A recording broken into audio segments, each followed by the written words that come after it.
All right. I think we're ready to go. So hello to everybody that's just joined. Today we're hosting a Bee City Spotlight webinar to feature pollinator initiatives in the town of Okotoks, Alberta. The aim of these Bee City Spotlight webinars is to showcase the actions that are being taken in municipalities across Canada to protect pollinators. As a final reminder, if anyone would like to tune in French, please click on the interpretation icon at the bottom of the screen and select French from there.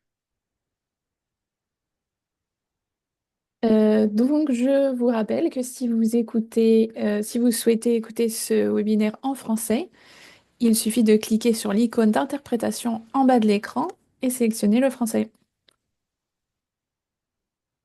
All right. Before we dive in, I would like to begin by acknowledging the land that Pollinator Partnership Canada resides on. We acknowledge that the land we are meeting on is the traditional territory of many nations, including the Mississaugas of the Credit, the Anishinaabe, the Chippewa, and the Haudenosaunee and Wendat peoples, and is now home to many diverse First Nations, Inuit, and Métis peoples. We also acknowledge that Toronto is covered by Treaty 13 with the Mississaugas of the Credit. I know that we are participating today from all across Canada, so we invite you to reflect on the land that you are on. Today, we're delighted to have two staff members from the town of Okotoks to speak with us about pollinator initiatives. I'll introduce each one of them more thoroughly in a moment, but we have Jinny Toffelmire, Environment Team Leader, and Avery Kaszas, Conservation Educator. Jinny Toffelmire joined the town of Okotoks in 2015 after completing a Master of Environment and Business degree with a focus on community-based social marketing. Her role with the town involves leading her team in the development and coordination of a diverse and holistic community sustainability education program, which includes the Conservation Education Program, the Environmental Education Center, events such as the Repair Cafe and Green Living workshops, and the Water Conservation Rebate programs. She also oversees the town of Okotoks' formation and implementation of public and corporate environmental sustainability policy and guidelines, including the Environmental Master Plan and Climate Action Plan. Jinny loves camping with her family, getting out on any water body with any kind of flotation device, and slowly replacing her grass with plants and trees for the bees. Avery Kaszas is a conservation educator for the town of Okotoks, specializing in biodiversity with a special interest in native grassland restoration and pollinator habitat protection. A graduate of Lethbridge Polytechnic, Avery is passionate about connecting people to nature through hands-on learning. She loves spending time outdoors, teaching kids about bugs and compost, and advocating for the natural world in all its forms. I expect we'll have some time at the end for some questions. So if you have any, please type them into the Q&A and we'll get to as many as we can at the end. And with all of that said, I'll turn it over to Jinny and Avery. And I think your screen is already shared. Yeah, I think we're good to go. Thank you so much, Jordan. We're really happy to be here today. Bees, native pollinators, all those things are definitely our passion here in Okotoks. Okotoks has been part of the Bee City initiative for 4 years. So we're very excited about that. And we're happy to share with you what we're doing with that these days. So as Jordan said, there's myself and Avery, and we do, I would say, the vast majority of the pollinator work here in Okotoks. Okotoks is we're about a 30,000-ish population town. We're a really big town. We'll be honest with that. And we are about 10 minutes south of Calgary. So where we are really straddles the foothills of the Rocky Mountains, but also the prairie. So we're in a bit of a unique area where we are. Also where we are is in Treaty 7 territory. So really the town of Okotoks, we always want to acknowledge the original stewards of this land that we know and call Treaty 7 territory, and it also includes the Métis Nation of Alberta. We want to honor and respect the space in which we are protecting our pollinators. It also includes the water, animals, and all the beings who have a spirit and who have been here long before us. All right. So what is Okotoks doing? We're going to start out with our past and what we have been doing over the last couple of decades that has really led us to where we are now. So Okotoks has many tools for pollinator protection. One of the first ones that came into place was about 17 years ago, was the Integrated Pest Management Plan. So this plan is used proactively to prevent and manage pest problems like weeds and invasive critters, things like that. So while it doesn't sound like something that would support pollinators, it actually goes a long way in protecting nature from invasive species and ensuring that herbicides are only used when absolutely necessary. So the IMP, as we call it, attempts to strike a balance when it comes to weed growth, specifically dandelions, which, as we know, are some of the first foods for pollinators in the spring, along with a lot of our native plant species. So the IMP limits the use of herbicides to manufactured turf areas, or just for noxious weeds in our natural areas. Everywhere else, the weeds are left alone.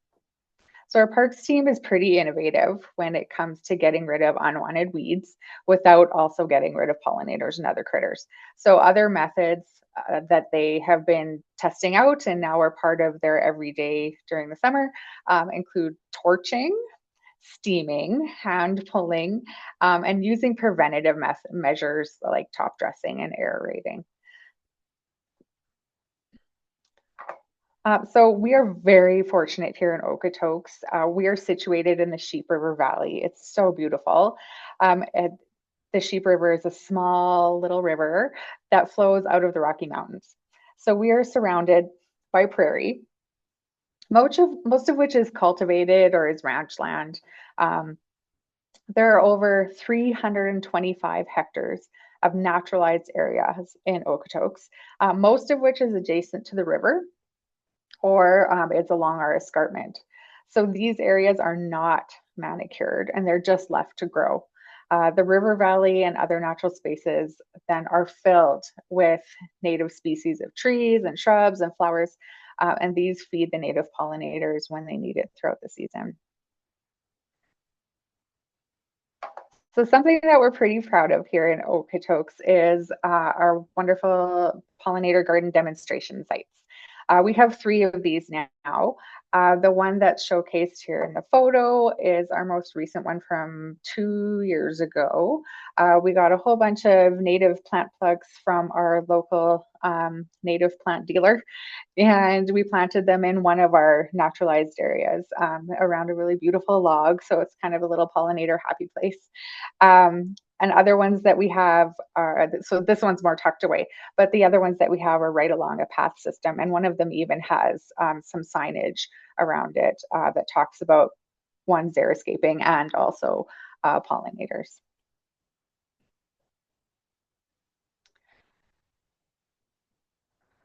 Four years ago, Okotoks did a natural asset inventory to map out natural assets and to find out the value of the ecosystem services that each of these assets is providing.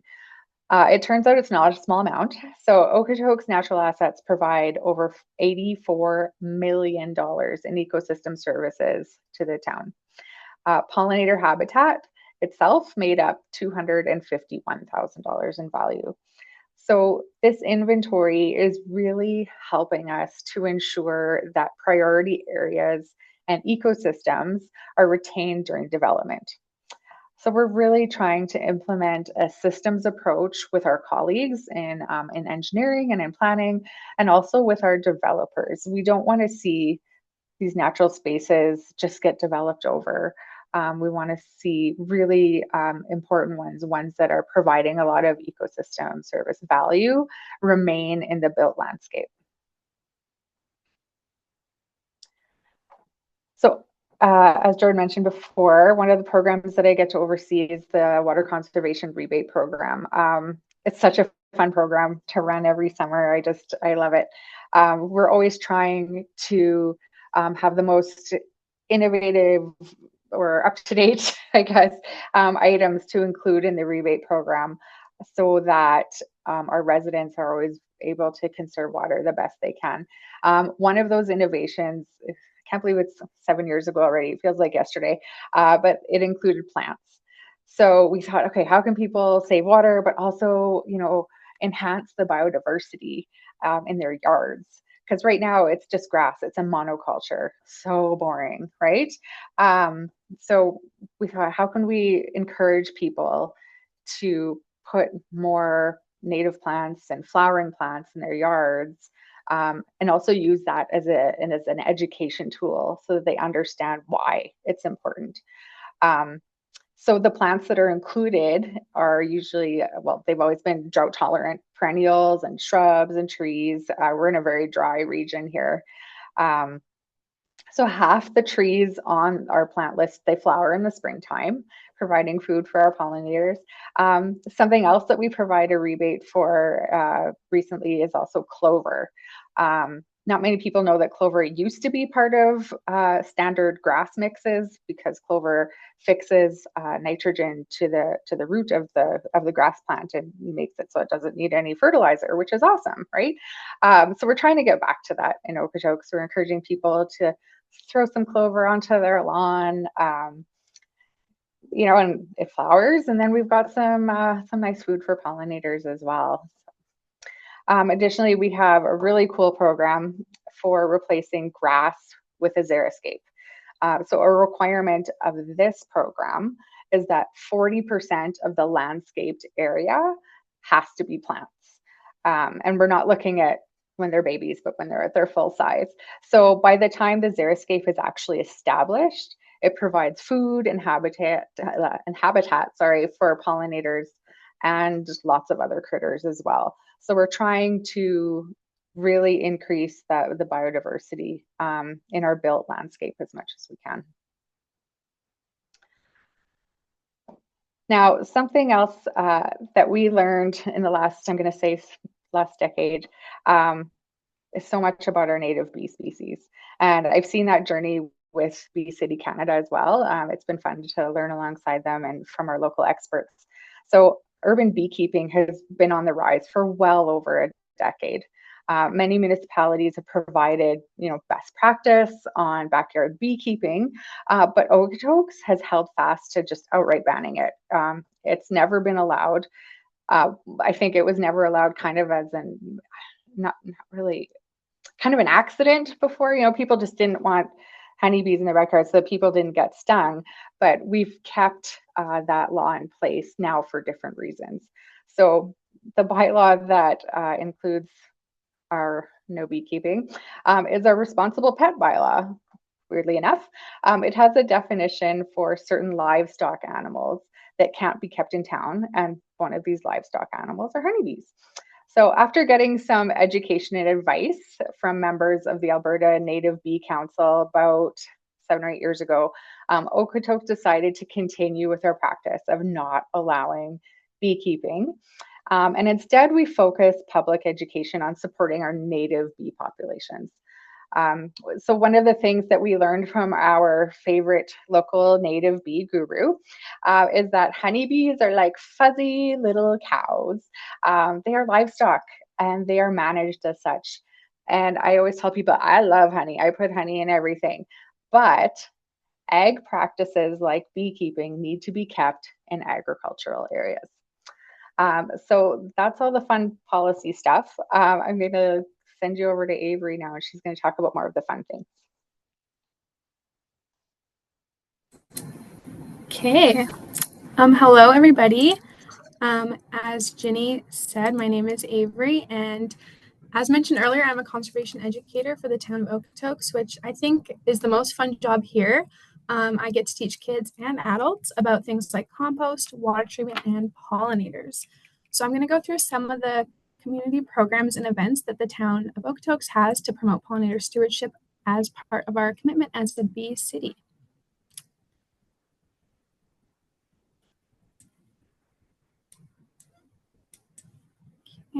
Perfect. So in 2021, Okotoks officially became a bee city, which is amazing. And with this comes a commitment to celebrate Pollinator Week every year. So this is to recognize pollinators for the amazing work they do for the environment. Last year, we were able to do some interviews with the local radio station and news to promote our events, and also educate the public on why we celebrate Pollinator Week. So you'll have to excuse some of the graphics we have here. It's very hard to find a honeybee graphic, so they may be honeybees. So I'll just go on to the next slide here and just chat about some of the different events. So we've had a variety of different events in the past. These are some of the ones we did last year. So we did a pollinator river walk where we had our favorite local bee expert from the University of Calgary come, and she led a guided walk through the river valley, and participants were able to see some of the bees up close, learn more about our native bees and their habitats, which was really awesome. And all the kids and the adults really loved that one. So that's one we continue to do every year. We also hold several bio blitzes each year. So I'm sure most, if not all of you, are familiar with iNaturalist. So we hold various different ones, and we always do one for Pollinator Week. So we encourage residents to get outside and see how many different pollinators and native flowers they could spot in and around town. Pollinator pop-up booths. These are a really great way to engage with residents. This one in the photo is just outside of the library. And we were able to chat with lots of different people of various ages about pollinators and engage the kids with a fun craft, which I'll talk about in a second. But we had pollinator-friendly recipe cards, fact sheets, identification guides, and tips on attracting pollinators to your yard. And we also had pollinator-friendly seed giveaways, which are always popular. So the Bat Bash was a fun afternoon where we had the Alberta Community Bat Program come to our Environmental Education Center, and this was a really great way to educate residents on some of the other types of pollinators that we may not think of, like bats, beetles, and other creepy crawlies. We also hosted a special Pollinator Week Eco program at the library and a pollinator-themed Nature Friday to wrap the week up. So here are some images from some of our events. The first one is that pollinator pop-up. So the craft that you can see, this allowed kids to create their own pollinator out of popsicle sticks and pipe cleaners, and then they used them to transfer pollen from one flower to another flower. So the pollen was just colored powdered sugar. So obviously it stuck to the pipe cleaners, and they were able to kind of see how pollination would work. The plant swap in the middle, that's another event that we host annually in partnership with the Okotoks Garden Club.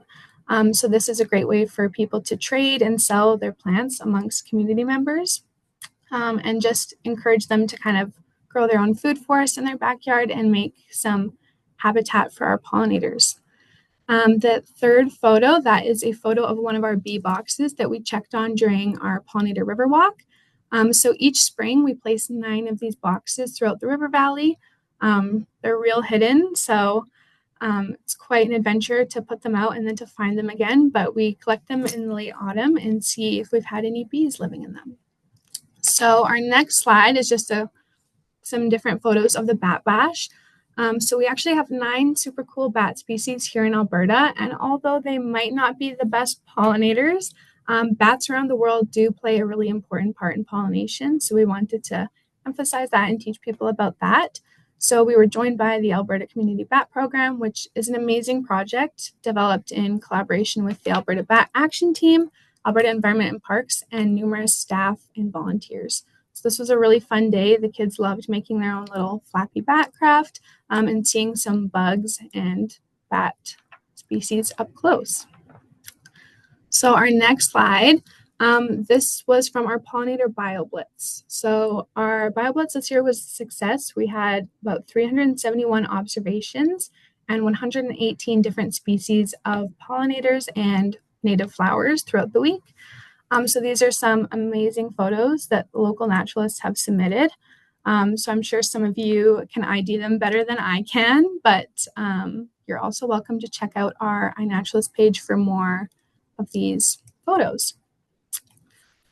So next, I would love to chat about Nature Fridays. These are one of my favorite parts of the job. This is a free weekly program. It runs from 10 a.m. to 4 p.m. every single Friday. And families are able to drop in and learn about a variety of topics, ranging from compost, fish and wildlife, recycling, and of course, pollinators. So we usually do a few different Pollinator Nature Fridays throughout the year. specifically one during Pollinator Week. So during the day, we have various crafts and activities, educational videos. We often will go on a nature walk in the nicer weather to allow kids and adults of all ages to really dive into environmental education. So some previous Nature Friday crafts that have related to pollinators have been painted bee rocks. So we got rocks and painted them like bees to put them in our pollinator gardens or around town to remind people of the importance of pollinators. We also made hanging bee houses out of recycled paper. We planted pollinator-friendly seeds for everybody to take home and to put outside, and we made insects and other different pollinators out of various crafting supplies. So next, I would love to talk about our eco-education programs. So this is what we are often very busy with in the summer, especially in the spring. We do a lot of these ones. So our eco-education programs are free to local school groups and community groups. We currently offer 10 different topics, including air quality, crazy about compost, fins, feathers, and fur, waste in our world, and pollinator pals. So our pollinator program is definitely our most booked program. This includes a 30-minute presentation on various local bees, how pollination works, why we don't keep honeybees in town, threats to our native pollinators, and also ways we can help. So we then have a pollinator Jeopardy game to follow to kind of wrap up and test some of their knowledge. And then students get to plant their own pollinator-friendly wildflower to take home. So that's what's happening in this photo. This was just outside the Education Center last week, actually. So we have a variety of different seeds they can pick from, and they get to take it home and hopefully start their own mini pollinator garden at home. So our next program that we hold, so our Green Living workshops. So these are another free program that our town runs and offers. We hold these once a month at our Environmental Education Center and online. So if any of you would like to join from wherever you are, you're always welcome to. We have a guest speaker that either gives a presentation or a demonstration on various topics. So we've hosted a variety of pollinator-themed workshops, our most recent being Gardening for Pollinators, which we had a speaker from the Calgary Horticultural Society come and chat about how to make your garden more pollinator-friendly. And this was really amazing. Our residents love these workshops, and they always come with notebooks in hand, ready to learn.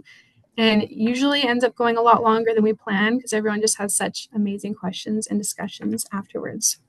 So these are really awesome. Those are just 3 of the ones that we've held previously. I'm going to jump in here, Avery, because the first one that we ever did for a native pollinator workshop was with our local native bee guru, who is a prof over at Mount Royal University. And we had 60 people show up in this little room. Don't tell the fire department, we're way over fire code. And we all made those bumblebee nest boxes. And so there was wood, there were drills and screws, and everyone went home with one of these boxes. And we told them, because inside you have to put this little hamburger of raw cotton material. So we buy a giant thing of raw cotton, and we tell them every year they can come back and get free cotton for their bumblebee boxes, just to be part of the Alberta Native Bee Council's citizen science aspect of things. So it's fun. We get questions about that every spring. And, a few people have even seen nesting bumblebees, which is cool. The second year I put mine out, I did get some too. It's just fascinating to see that. And I think, okay, so I'll share one of the funniest moments that we had for one of these. She was talking about leafcutter bees and how they mate, and she acted out like how the male rubs the eyeballs with the fuzzy mitts, and people were just dying laughing. But I think if we can make our native pollinator information just that fun and people have a better understanding of it, then they'll go to that much more effort to make their yard a really great place for pollinators. And that's another really great point. And that's something that I really love about the eco programs in particular, is we get to see these really young kids just get really, really interested in pollinators, and it's a really fun program. Everybody really loves the pollinator program, and the kids afterwards are asking questions. They're excited to tell their parents and their friends. So I feel like that's really encouraging and really makes the job even that much more worth it. So I think that is kind of the main thing we focus on at the town, is in terms of our programs, is trying to make sure that they're educational, but they're also interesting to a variety of ages and people. And our pollinator events are always definitely our most attended events. Everybody here really loves their pollinators. So yes, our green living workshops are amazing, and I would encourage you all to join one remotely one day to see what we do here. So lastly, I just wanted to touch on some of our social media posts. So our communications team is amazing. We throw a lot of information at them, and they are able to make some really great posts to educate the public about pollinators.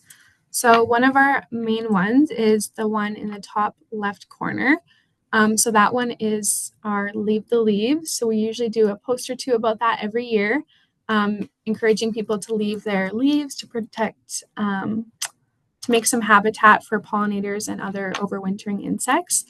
So we're really lucky to have such great environmentally conscious staff and residents who are very receptive to our messaging and passionate about conserving and building wildlife and pollinator habitats.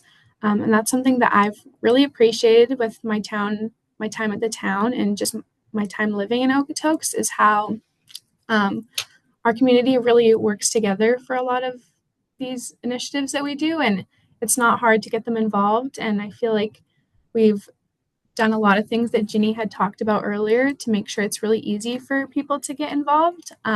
With our water rebate, we make it really easy for people to make those good decisions and provide homes for our pollinators.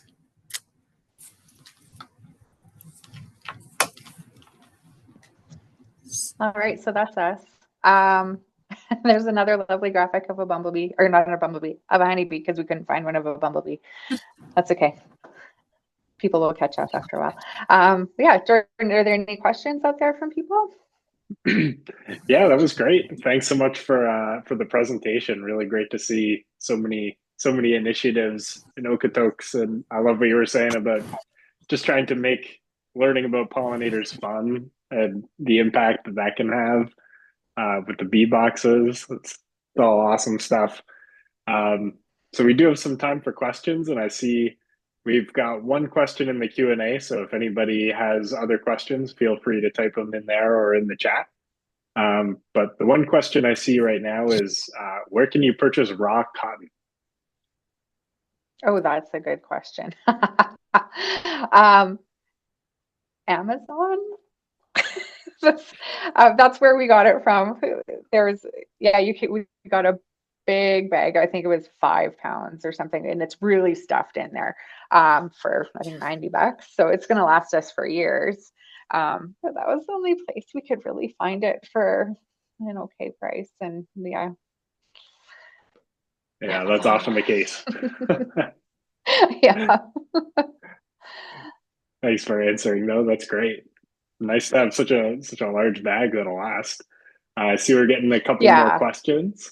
So the next one is, how is the water rebate requests monitored? And then, are the gardens visited after residents have planted them? Yes. So the water rebate requests, our team is the one that tackles all of those. So between me, Jinny, and another one of our educators, when we get the requests, there's a lot of different things we check on. And if not all of them, you have to put a picture of your yard and how you used it in your yard. So that is for the water rebate ones. And then for our Xeriscape ones, there's 2 of us that run those, that kind of are in charge of those. So we will go and do multiple visits with the homeowners. We're kind of in contact with them throughout the whole process to make sure that they're sticking to the guidelines and also there to answer any questions that they may have. So we do visit those gardens quite often. The water rebate, it's more of just situational if we need to visit, but most of the time we can tell from the photos that they submit. Perfect. Thank you. And I see also Kendall replied, said, yep, with the cotton, that's kind of the only place they found too. So not the only ones. See, we just got another question from Cassidy. What is your favorite pollinator friendly plant? Just I can ask each of you. Favorite pollinator friendly plant. I think the one in my yard that gets the most attention is my gooseberry plant. It's flowering right now, and so I always see the big queen bumbles when they come out in the springtime. That's their go-to. So I'll see them, you know, all around there, and so I keep my bee nesting box there. They still haven't gone in it, but I'm trying. But yeah, I love that I'm able to just help them out with some food in the very early springtime. So that's probably my favorite. After that, it would be my allium, because it's just a big ball of pretty purple flowers and there's bees all over it. That's where I see most of the not bumblebee native bees, which is really fun. How about you, Avery? So one of the seeds that we use in our eco program is Rocky Mountain bee plant, which is a native species to the area, and the bees love it, which is why it's called Rocky Mountain bee plant. And so when we've been doing them, sometimes we make a little pot for ourselves to keep in the eco center or the environmental center, to kind of monitor and see how they're growing. And so that one I really love. But last summer we were doing some door-to-door visits, which is another part of the conservation program. And this lady asked us to come back and look at her hollyhock. And she had the most beautiful hollyhock garden, and there was bumblebees everywhere. I've never seen that many bumblebees in one place. So I'm going to try my hand at hollyhock this year and see if I can make it as beautiful as hers and get as many bumblebees as she had. So that's another really good one, apparently. Nice. Yeah, my favorite plants tend to be just the ones that I find the most bees on, and especially in that early spring. So there's some great answers. So those are the questions we've got in the chat for now. So feel free to add more. But I had a personal question. I was wondering with the honeybee bylaw, do you get many questions from the public about that? Just out of curiosity. Yeah, no, that's a really good question. Yes, short answer. Over the years, we usually have, I'm going to say, one or two people inquire every year. Sometimes they're residents for their, you know, their backyard. We've had a few for community gardens that we have, where people wanted to, you know, add some honeybee hives to increase their pollination capacity. And it's like, well, okay, let's talk about this. And so I have usually if it's on the phone, we have a good conversation about why we don't encourage, you know, urban beekeeping and some of the scientific, you know, evidence behind that. And I think I'd say like 4 or 5 years ago, people would get a lot more fussed about it. I'm not going to say angry, they'd understand, but they're frustrated. But this year, someone, what was it? They were in the newspaper and they were advertising this really cool kind of honeybee hive that he was making, and that was based on all this scientific research, and it was really good for the health of the beehive.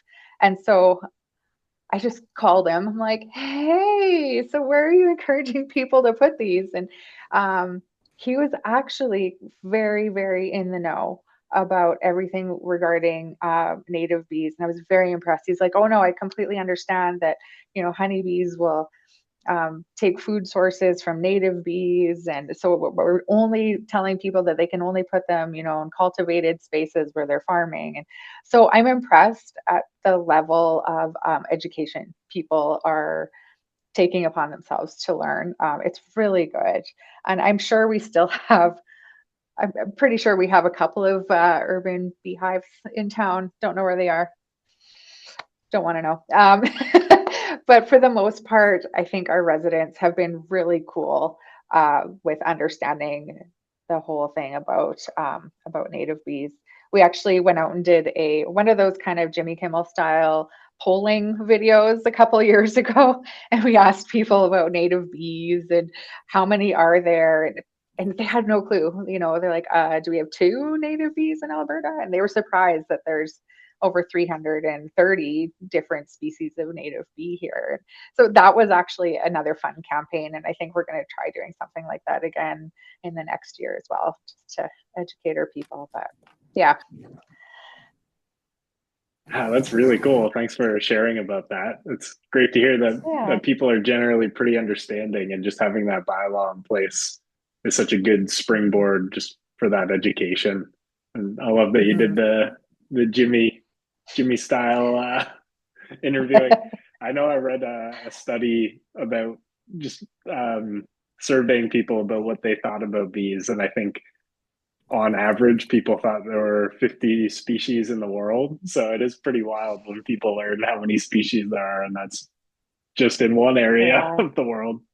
Yeah, and I think that's been really amazing for us to learn too. Like the people that we've learned from the Alberta Native Bee Council have been incredible, and some of the resources too that they are able to pull in from other scientists in our area have been amazing. Like there's this one gentleman who he finds deceased bees and he's pinned them to this board, and so he's got all of the native bees so you can actually see them and what they look like, so that, you know, when you look at your flowers, like, is that a fly? Is that a fly? Is that a mimic something? Is that actually a bee? So yeah, they've been really great with all the work that they've been doing with the public.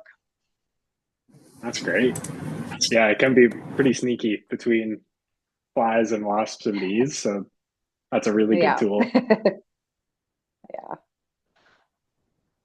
And I see we do have one more question. What do you do if you find bees in the bee boxes? Oh, that's a really good question. And that's the funnest part. So what the Alberta Native Bee Council has asked you to do is, you know, take the cotton off very gently, and then you're supposed to count the little cells. I don't know the specific terms, I'm really sorry, but the little cells that the baby bumblebees would have been in, like the larvae would have been, so that they know It's how actually many called hatched honey pots out of that. Yeah, that's thank you. It's been I a used to long study time. bumblebees, so I weirdly know that Oh, term. that's really cool. So yeah, they just want you to count those and then send in a count so that they have an idea of what's happening. Oh, that's cool. Cool. Yeah. They're collecting that level of data. Yeah, it is really good. And they give really good instructions on their website too about how to clean out your nest house, and then, you know, best places to put it so that you'll get better uptake of bees. And yeah, it's cool. Oh, that's awesome. I see we just got one more question. How do you go about educating the public on not planting species that might be pollinator friendly but are invasive? That is a great question. Right. And that's sometimes tricky because sometimes we see really great pollinator friendly plants, but they might not be native or they might be invasive. So we work with our parks team quite a bit on this, and they have actually created a recommended plant list for Okotoks. And so all of these are like wildlife friendly, they're pollinator friendly, they're non-invasive, a lot of them are native. So we usually recommend people to look at that if they're looking for plants, but we also do a lot of invasive species education. So at our information booths that we have throughout the summer, so at any town event, we will have a little conservation educator booth, and we will have information on invasive species there. So we have little booklets that say these are invasive, don't plant them. And we also give good recommendations. So the little seed packs that we're giving away, those are native wildflower seeds that are not invasive. So we we encourage people to come get some of those from us, or we refer them to Alberta Invasives. And something else that's cool too is our 4 conservation educators are knocking on doors throughout the summer. So we have this program where we welcome all the new homeowners with a nice little like sustainability package that we hang on their door or give them in person. So they get to see a lot of yards. And in the past, and I can't recall if we still do, but we have had door hangers that we've put on people's yards saying, hey, you've got an invasive plant, you need to get rid of it. And we just, we'll knock on the door too and have a conversation with them. We have a big, bad creeping bellflower problem here. So, so it's nice to have conversations with people because often they don't understand and they think those invasives are just really pretty. But we try and give them other options that are better. Yeah, and the door-to-door visits are really awesome. We kind of do that at the beginning of the summer. And we kind of just talk about environmental things as we're the environment team. But we give them a lot of resources in a little bag. And we also give them our number, our contact information if they have any questions. And it's really great in a lot of the new builds when we go and visit and they don't have any landscaping done yet. We have a really good opportunity to kind of let them know about our Xeriscape program, tell them we have a recommended plant list, and we can kind of nip it in the bud so we get so people aren't planting just monoculture yards or invasive plants that they might not know are invasive. So the wildflower seed mixes are a big one that we have been focusing on. Because a lot of people buy those wildflower mixes and they might have some invasive species or weeds or whatever in it. So we try to make sure we educating people on alternatives to that if they're wanting to grow a little wildflower garden. Yeah, that's fantastic. I love that you do the door-to-door visits, and that kind of door hanger approach seems like a really good, like non-confrontational way to get people aware, because often people are trying to do the right, just don't know.